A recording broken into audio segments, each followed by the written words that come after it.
Na-miss namin yung flight, na iwan kami ng barko. Akala namin tapos na ang bakasyon. Pero may ginawa ang Disney para sa amin na hindi namin inaasahan.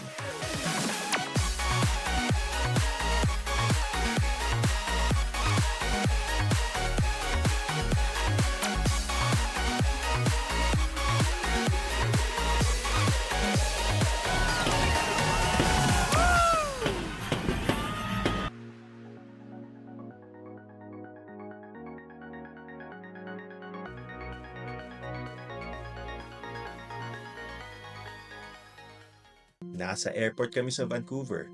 Excited, ready at kumpleto. Pero bago pa kami sumakay, na-delay na agad ang flight. Sabi ng ground staff ng WestJet, hihintayin kayo ng connecting flight sa Toronto. Huwag kayong mag-alala. Kaya umasa kami. Pero pagdating sa Toronto, wala nang eroplano. Pagbaba namin sa Toronto, akala namin may naghihintay sa amin. Pero halos walang tao sa terminal. Umalis na yung flight papunta dun sa cruise. Naiwan kami. Tumigil kami sandali. Di namin alam kung anong gagawin. Paalis na rin yung barko nung araw na yun. Pero kahit anong flight ang tinignan namin, wala na. Hindi naabot. Nagpanic na kami. Naghanap ng kahit anong flight. Kahit papano, makalapit lang sa cruise. Pero kahit anong piliin namin, hindi naabot. Kaya nagdesisyon kami, lipad muna sa LaGuardia, tapos connecting flight papuntang Orlando. Pagdating namin sa Orlando, gabi na. Sobrang pagod. Sobrang bigat ng pakiramdam. Nag-check-in kami sa hotel malapit sa airport, pero habang natutulog kami, hindi pa rin namin alam kung tuloy pa ba ang bakasyon.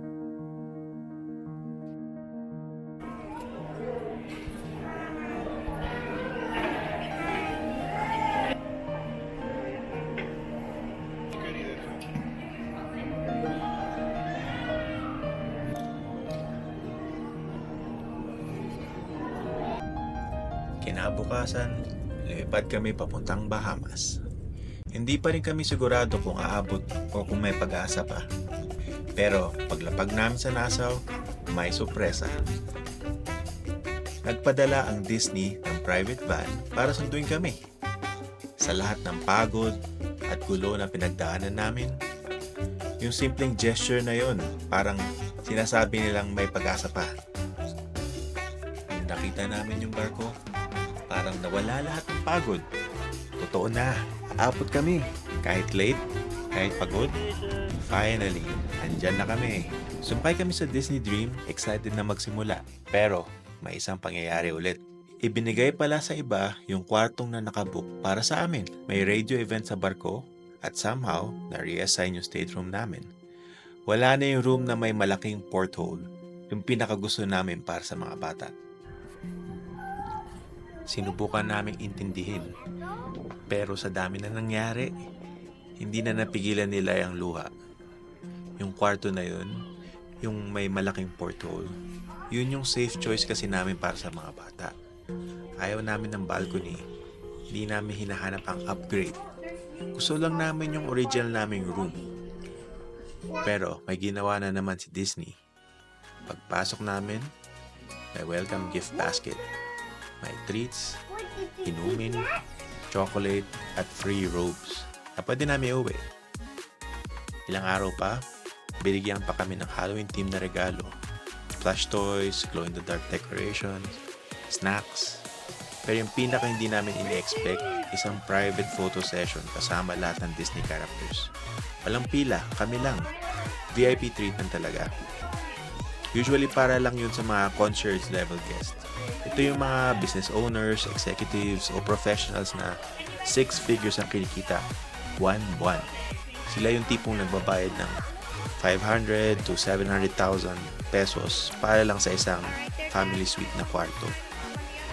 May sariling lounge, priority sa lahat na activities, at may sarili pa silang concierge, yung personal assistant sa barko. Hindi kami ganun, pero ramdam namin na binigyan kami ng something very special. Yay! Dad's celebrating!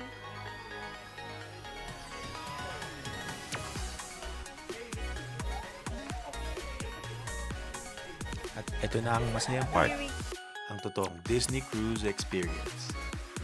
Balikan lang natin sandali ang day 1, yung unang araw namin sa Disney Dream. Kumain kami sa Cabanas. Ito yung buffet ng barko. Maraming pagkain, maraming choices, at walang tigil ang kainan dito. Pagkatapos noon, naglaro kami ng mini golf. Isa to sa mga favorite kong gawin sa upper deck. Habang nag-ikot kami sa barko, dumaan kami doon sa tinatawag na Grand Atrium. Nakita namin si Donald Duck. Naka-costume siya, handang makipag-picture sa mga guests. Siyempre, yung mga bata sobrang tuwa. At hindi kalayuan doon sa Lido Deck. Natuklasan nila yung paborito nilang tambayan. Yung unlimited soft serve ice cream. Kinagabihan, sumali kami sa Halloween party sa Grand Atrium. May sayawan, costumes, at ramdam na ramdam mo ang Disney energy. Tinapos namin yung gabi sa Royal Palace. Ito yung restaurant dun sa cruise ship. Yung parang kumakain ka sa isang fairy tale na kwento. Day 2. Paggising namin, tanaw na namin ang Castaway Cay, ang private island ng Disney sa Bahamas. Pagkababa namin sa barko, diretso agad kami sa beach.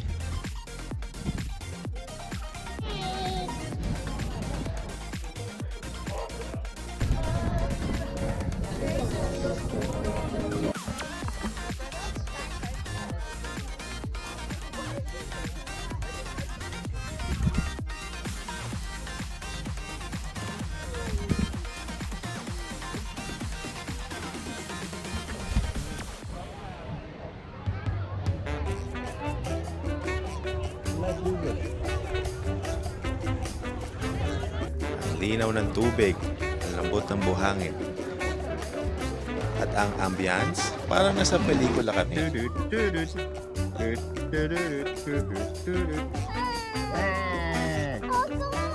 Which one? Okay, I'll find you another.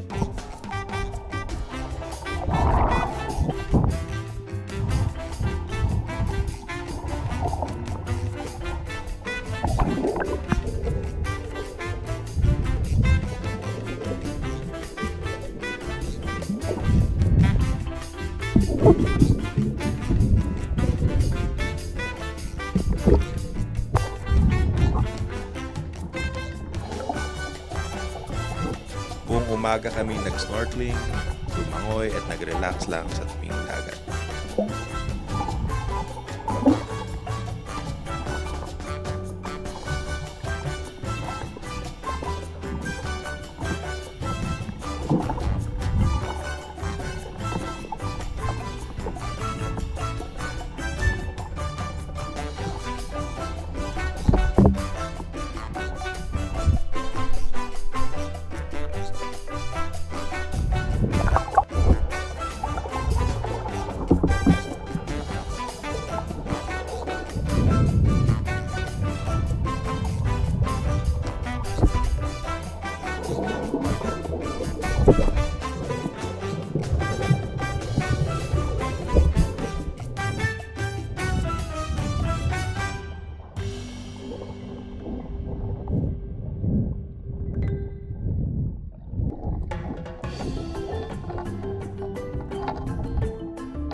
Kinagabihan, kumain kami sa isa sa mga themed restaurants ng Disney Cruise. We sing for Chloe, happy birthday!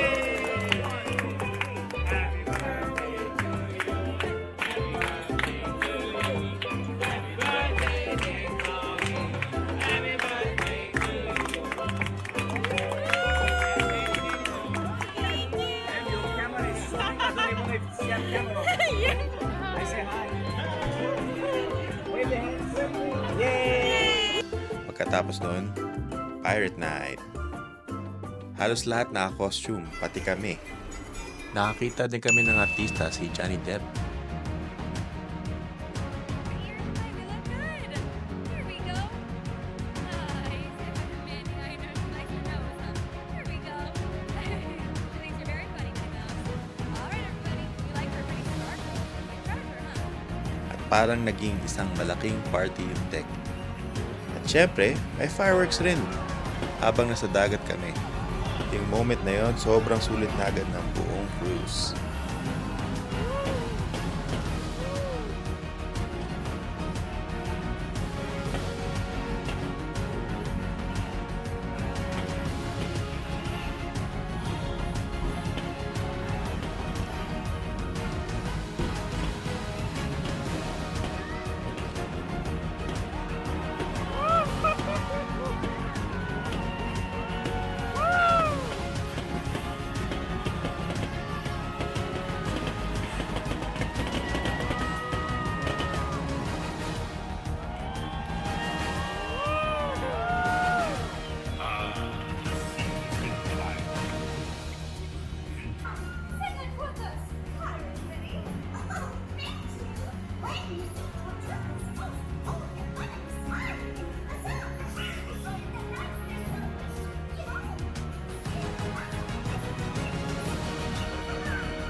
Day 3, a full day at sea. Wala nang port, wala nang madali ang lakad. Oras na para enjoy lang ang barko.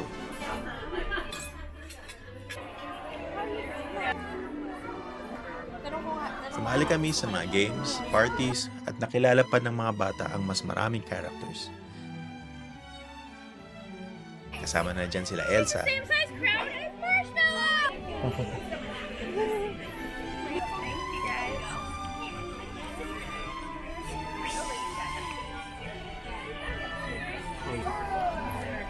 at ilang mga Disney princesses din. Well, aren't you, Anne? Look at Elsa. Couple crazy smiles.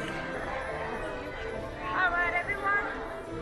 One more. Pero ang pinaka hindi namin malilimutan, yung private VIP photo session namin kasama lahat ng characters, courtesy of Disney Cruise Line. Walang pila, walang ibang tao, kami lang. Isa yun sa mga moments na hindi namin makakalimutan. And you guys can see all the TV office.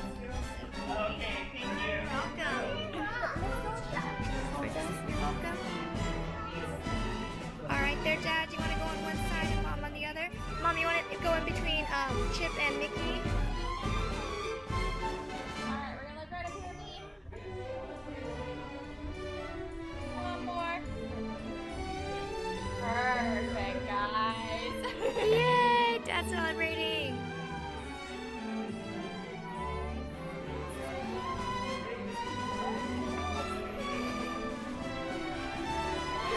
Here we go.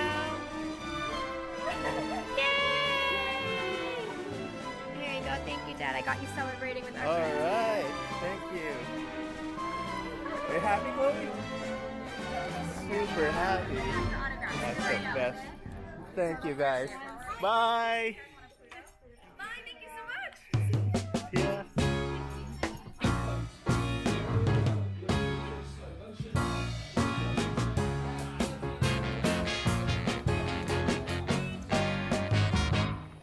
I don't have to look no further, 'cause I've reached my destination.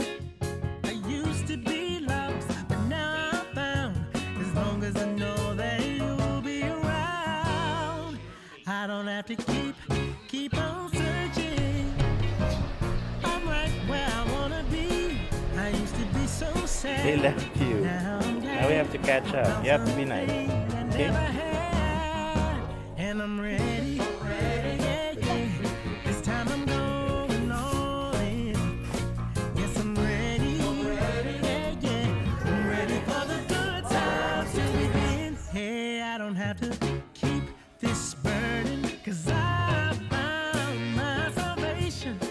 I used to be blind, now I see.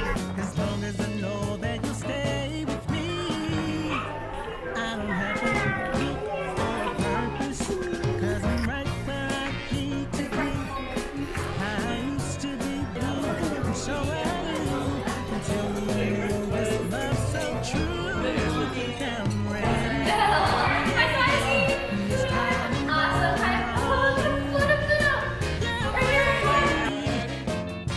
I'm ready for the good times to begin. So excited, yeah, I'm all fired up, and I ain't gonna stop. I won't fight it, I'm going right to the top. Yes, I know what I got is running me. Like a dream come true, just to be with you. I'm ready, ready for the good times. Oh yeah, this time I'm going all in.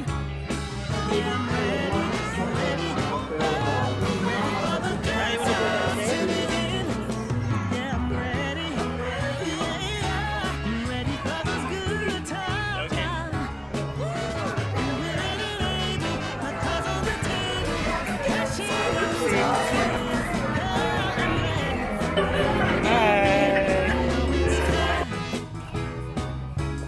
I'm all set for the best thing yet.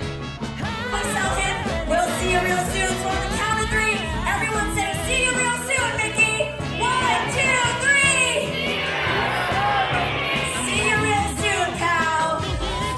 Make some noise if you had a good time. And to everyone who just joined our channel, thank you so much for subscribing. We're so happy to have you here.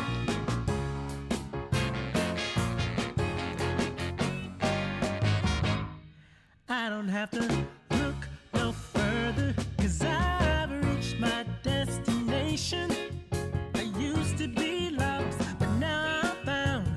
As long as I know that you'll be around, I don't have to keep on